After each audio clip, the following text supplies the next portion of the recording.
But this whole marketing idea is just so bad. It's like he knows nothing about people who actually drink wine.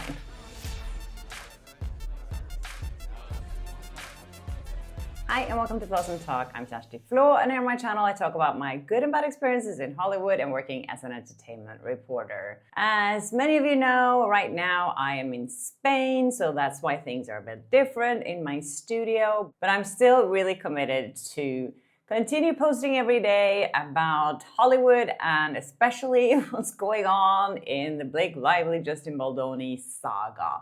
Again, I wanted to start off by thanking all of you guys for supporting me. You're so amazing, and thanks for sending me all the tips. And of course, if you haven't subscribed yet, please do. It really helps my channel.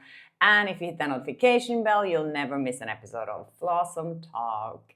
So today someone sent me a photo that Blake Lively posted a while ago. And the interesting thing about this photo is that she posted it on her own Instagram. It's from Disneyland in Paris.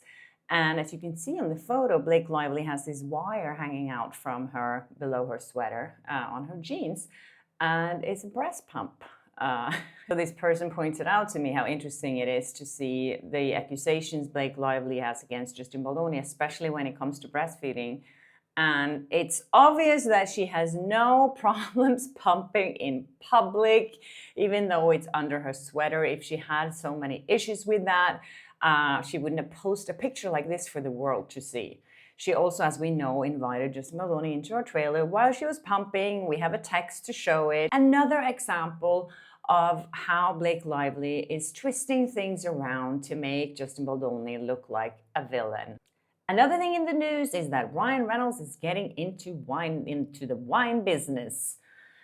There is no stopping these people from trying to make more money. So he's using that cute dog from Deadpool, the hairless pug with the tongue out, to sell cheap wine in cartons that are 100% less snobbish, he says here.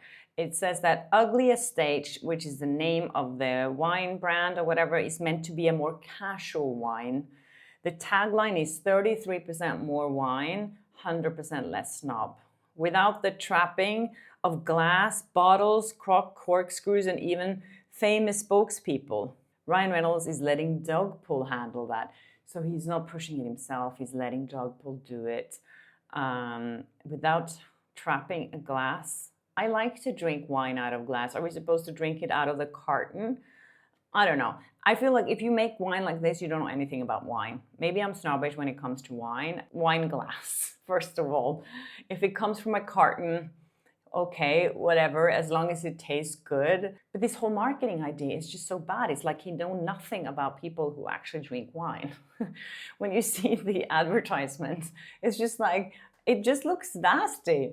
And that, okay, that dog is cute, but I don't want to drink a wine because a dog is running around pretending to, I don't know what it's doing. I don't know. This is just like, to me, it just doesn't make any sense to me.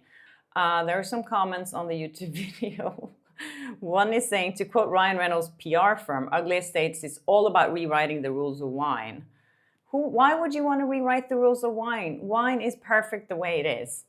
Gallo and Maximum Efforts have tossed out the old standard, swapping the pretentious bottle. Pretentious bottle? The old standard. There's so much culture in wine. Now I'm in Europe, I'm in Spain, there's so much culture in wine. Why would you just like trash that? Now this wine is much more approachable.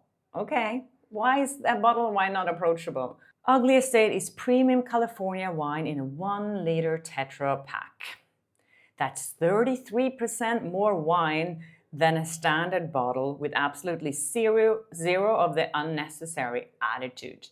So I didn't know that a bottle of wine had attitude, but according to Ryan Reynolds, it does. Yeah, Ryan Reynolds is the king of unnecessary attitude, this person says. A tone-deaf campaign for sure. Then someone else says, mistreating the Deadpool creator so you can squeeze every drop from Deadpool is just hilarious. Artistic integrity is dead, like husband, like wife. Well, we've seen how this new wine thing goes for Ryan Reynolds, if this is going to be a success or not. Another thing that happened lately is that Blake Brown, Blake Lively's own hair care line that didn't go so well. According to the lawsuit, it's because of the smear campaign. According to most people, it's because the products weren't that great. And also probably a lot of people didn't want to support Blake Lively. And that's why the hair care line bombed. Notably, it didn't bomb that much because it did actually win an award, which just tells you how incredibly corrupt these awards are. Why did she win an award for Best Newcomer if her brand bombed, as she's claiming in the lawsuit? She says that the Blake Brown actually lost 78% of its potential income. But according to this article in the Daily Mail, Blake Brown sold products worth $16 million the first week, which is a lot. And apparently it continued to be a bestseller. Anyway, so now Blake Brown wants attorney's eyes only on after they're being deposed by Bryan Freedman, because they're also being deposed in the lawsuit, and they do not want anyone to see their industry secrets or their trade secrets, as they're saying. I don't know why they would be what they're really scared of. Are they scared that we're gonna find out what's really inside those hair products? Or are they worried that we're going to see the launch campaign or the plan that they had with Blake Lively, and maybe some of the communications going on there?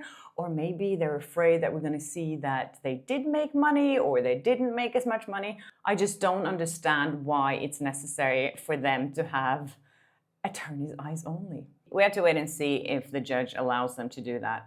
Anyways, I found this older interview that Justin Baldoni did back when he was promoting It Ends With Us, and I just thought it was worth showing again how Justin Baldoni is protecting Blake Lively.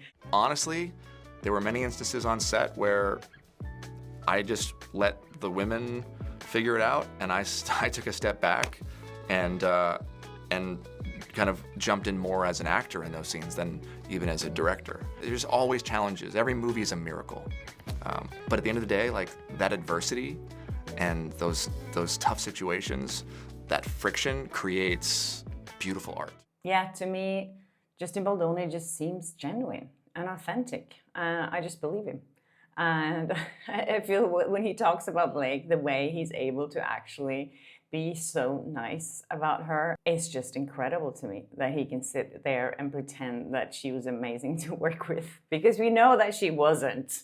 Anyways, I also saw this interview with Henry Golding talking about that video that went viral that everyone now is talking about. And I talked about in my latest episode if actually Henry Golding, if that video clip of Blake Lively improvising, grabbing him, is going to be used in the lawsuit in court against Blake Lively. And lawyers and people from Justin Baldoni's team said to Daily Mail that they will definitely use that clip to show that Blake Lively behaved in an inappropriate way. He said in this interview, said that Paul Feig was so good at going through everything and that he hates surprises. Sort of see these scenes and I'm like, oh my God, it must have been so romantic on set, it must have been so amazing. But then you kind of realize you've got like your lighting guys, your grips, like everybody's around there, the least romantic sort of situation. So it's professionalism, and Paul is wonderful at setting a very safe environment, for not only for myself, but for the girls as well. We always talk through the process of what's going to happen. No surprises, that's the worst. And if Blake Lively did that without permission, I mean, of course, he would always protect Blake Lively. She's a much bigger star than him, and we've seen this happen so many times now. So even if he said that it was okay, did she really leave him any choice in saying, no, that's not okay with me? Of course he didn't. And Paul Feig, the director, was obviously siding with Blake Lively as well. So in that situation, no matter if he said yes or no, if it wasn't in the script, if it was Blake, she would have definitely used something like that against Justin Baldoni.